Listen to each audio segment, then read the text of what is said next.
একটা সন্তান অনেক বড় দায়িত্ব। আর দায়িত্বের পাশাপাশি একটা সন্তানের জন্য একটা সন্তান বড় হওয়ার পেছনে যে তার মা বাবার কত ত্যাগ থাকে সেটা আগে না বুঝলেও এখন ঠিকই বুঝছি।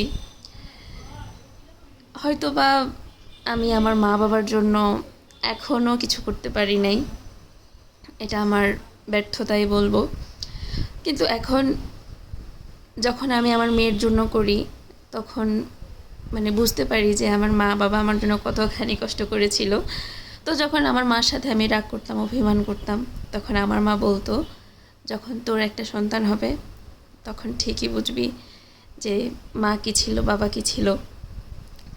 তো এটা সত্যি, আমি এখন সত্যি বুঝতে পারতেছি যে আমার মা বাবা আমার জন্য কী ছিল। আর অবশ্যই আমি আমার মা বাবাকে ভালোবাসি। তো যাই হোক, আমার মেয়ের জন্য টুকটাক কেনাকাটার জন্য বের হইতে হয়েছে। তার বাবা অনেক দিন ধরে তার মেয়ের জন্য কি কি কেনাকাটা করবে সব লিস্ট করে নিয়েছিল, কিন্তু আমি বলতেছি যে না, এখন লাগবে না, ওর এটা এখন আসতে বা এটা প্রয়োজন নেই। কিন্তু ওর বাবা এটা তার মেয়ের জন্য কিনবে, কিনবেই। তো যাই হোক, চলে গিয়েছি আমরা ফার্মগেট। টুকটাক ওর জন্য, ঘরে পড়ার জন্য টুকটাক জিনিসপত্র কিনেছি। আর যেটা বেশি প্রয়োজন ছিল মামপট, ওর জন্য মামপট নিয়েছিলাম, প্যান্ট নিয়েছিলাম, ঘরে পরার জামা নিয়েছিলাম। আর এরপর আমি যেটা করেছি, আমার জন্য টুকটাক কেনাকাটা করেছিলাম। আমার এই যে ছোটো ছোটো জিনিসগুলো কেনাকাটা করতে অনেক বেশি ভালো লাগে। এরপর এগুলা কেনাকাটার শেষে আমি চলে গিয়েছি গুঞ্জনের জন্য ফল কেনার জন্য। এটা হচ্ছে ওর মেইন জিনিস, কারণ ওকে আমার দেওয়া লাগে এগুলা দুপুরবেলায়। তো এই জন্য ওকে আমি ও যেগুলো পছন্দ করে ওইগুলাই নিয়েছিলাম।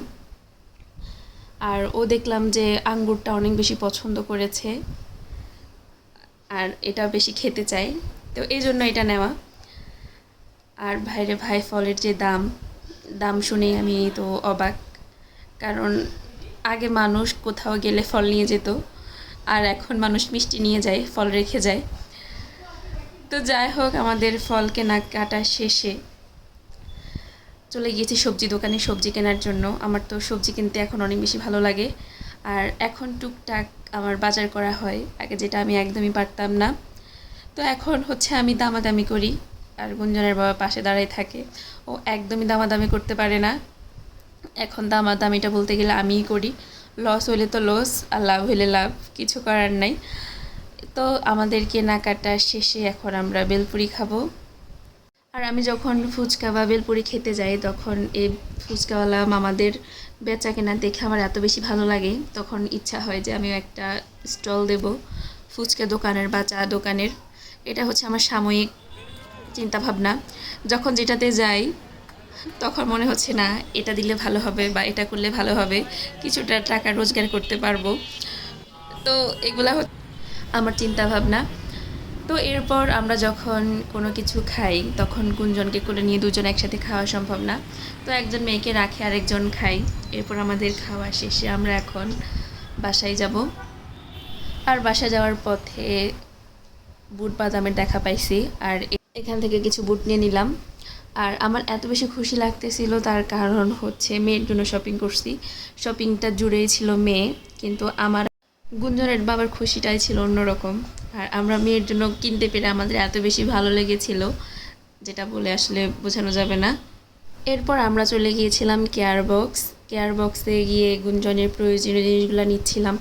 আর যেগুলো ছাড়া গুঞ্জন একদমই অচল, ওর ওয়াইপস, প্যাম্পার্স, যেগুলো যেগুলো লাগে এগুলো নিয়েছিলাম। এরপর সব কেনাকাটা শেষে এখন আমার পালা। আমাকে তো কেয়ার বক্স গেলে একদম কিছু না কিছু খেতেই হবে, সেটা আইসক্রিম হোক বা ঠান্ডা জাতীয় কোনো খাবার হোক। এরপর সে আমাকে অনেক জোরাজুরি করার পর আমি এখান থেকে একটা ফান্টা নিলাম। আমার কাছে ড্রিঙ্কও বা ফান্টাই ভালো লাগে, আর আমার কাছে অন্য কিছু ভালোই লাগে না। এরপর এগুলো কেনাকাটা শেষে আমরা চলে গিয়েছিলাম আম কেনার জন্য। এখন প্রায় আমের সিজন শেষ, এটা শুনলে আমার এখন জানি কেমন লাগে, কারণ প্রতিটা রাত আমার আমটা খেতেই হয়। আমটা আমার অনেক বেশি পছন্দ। তো যাই হোক, এরপর আমাদের আম কেনা শেষে আমরা এখন বাসায় চলে যাব। আর আমার গুঞ্জনের বাবার দু হাতের অবস্থা দেখে তো আমার খুবই খারাপ লেগেছিল। তো কি আর করা। তো আজ এ পর্যন্তই। সবাই ভালো থাকবেন, সুস্থ থাকবেন। আর আমাদের ভিডিও ভালো লাগলে অবশ্যই লাইক, কমেন্ট, শেয়ার করে পাশে থাকবেন। সবাইকে অনেক ধন্যবাদ।